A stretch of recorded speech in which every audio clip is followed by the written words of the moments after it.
Hello and welcome to my channel. In this video we are going to solve a question from series topic. In the expansion of px plus 3 raised to 5 minus x cube plus p over x raised to 4, the coefficient of x to the power of 4 is 216. Find the value of the positive constant p.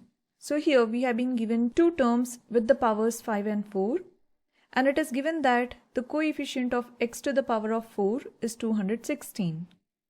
So using this data, we have to find out the positive value of constant p. So let us begin by using the binomial series formula first, which is, now you can find this formula in the mathematical formula list or booklet. Now once we have written this, let us start with the expansion of first bracket, that is px plus 3 to the power of 5. Now you can also find this formula in the mathematical formula list or booklet. Now let us start with the expansion of the first bracket, that is px plus 3 to the power of 5 using this formula. So by comparing the places of a and b, we can say that the value of a is equal to px and the value of b is equal to 3 and the value of n is equal to 5. So now plugging in the values we get, so a to the power of n becomes px to the power of 5 plus n is 5 here, so 5 1, a is px to the power of 5 minus 1 becomes 4 times b is 3, so 3 to the power of 1. Now you do not have to expand it entirely, so you can expand it till you get the coefficient of x to the power of 4. So here the first term is not giving us x to the power of 4, this gives us x to the power of 5, but the second term is going to give us x to the power of 4, so we can stop over here. So if in the question it is not asked to expand completely, so you can expand it till the power of x is asked. So for the first bracket, the coefficient of x to the power of 4 is going to be 5 1 px to the power of 4 times 3 raised to 1. So this combination is written as 5 c1. So this is going to give us 5. So 5 times 3 is going to give us 15. And this power distributes giving us p to the power of 4 times x to the power of 4. So the coefficient with x to the power of 4 is going to be 15p raised to 4. Now using the same formula, let us expand the second bracket. So here we have written the second bracket, that is x to the power of 3 plus p over x raised to 4. So by comparing the terms, we can see that a is equal to x to the power of 3. And b is equal to p over x and n value is 4. So a raised to n becomes x to the power of 3 raised to 4. So let us see if this is going to give us x to the power of 4. So now using the laws of indices, the powers will get multiplied giving us x to the power of 12. So this is not of the form x to the power of 4. So we have to get the next term. So let us see what is the second term by using this. So the second term is going to be 4 1. Now a raised to n minus 1 becomes x to the power of 3 raised to 4 minus 1, that gives us 3, times b raised to 1 gives us p over x raised to 1. Now let us see if this gives us x to the power of 4. So x raised to 3 raised to 3, the powers will get multiplied giving us x to the power of 9. Now here we have x in the denominator and it is having a power of 1, that is this gets divided by x.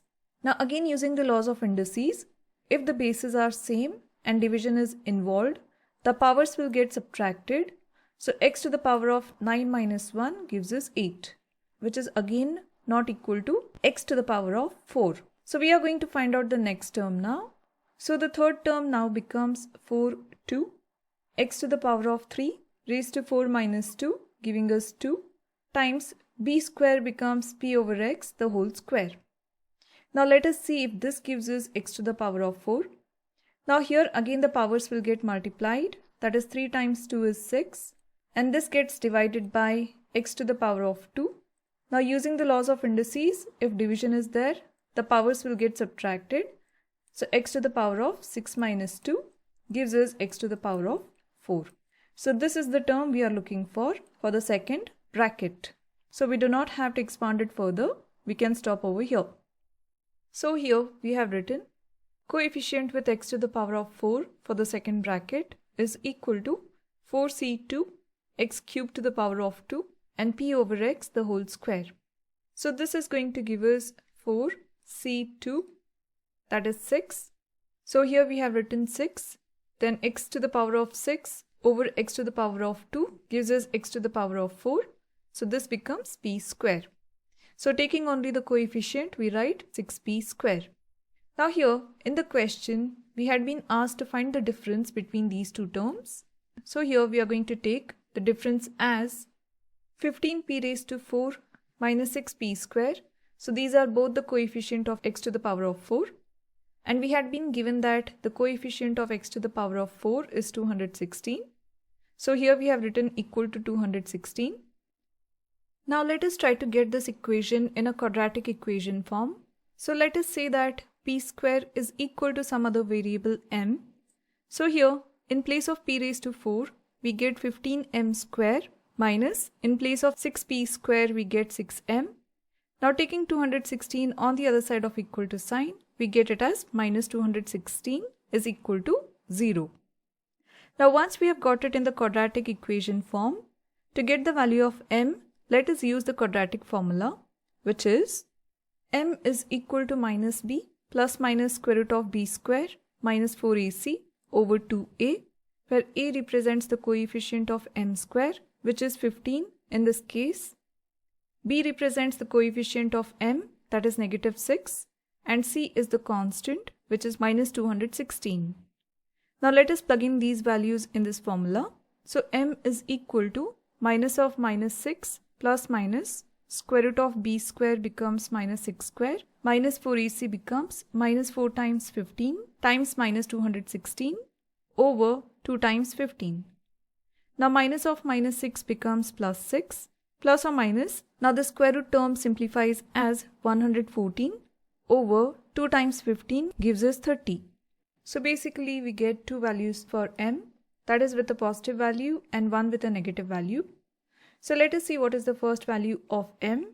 So this is going to give us 4 and the second value is minus 18 over 5. But we also know that m is equal to p square. So here we have written p square is equal to m is equal to 4, and here we have written p square is equal to m is equal to negative 18 over 5. Now here for the first value of p square, we are going to take this square on the other side of equal to sign. So we get p is equal to plus or minus square root of 4. Now this gives us two values of p, that is plus 2 and minus 2. But it was mentioned in the question that the value of p has to be positive.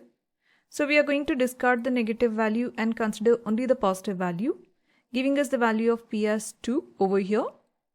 And for this one, when we take the square on the other side of equal to sign, we get the square root of a negative number, which does not give us any real value for p. So we are going to completely discard this value of p. And the only value of p here is 2. So this is going to be our answer. I hope you have understood all the steps and liked the video. And if you found this video useful, then check out this playlist where you'll find more examples of this kind. And if you're liking my videos, like, share and subscribe to my channel. And thank you for watching.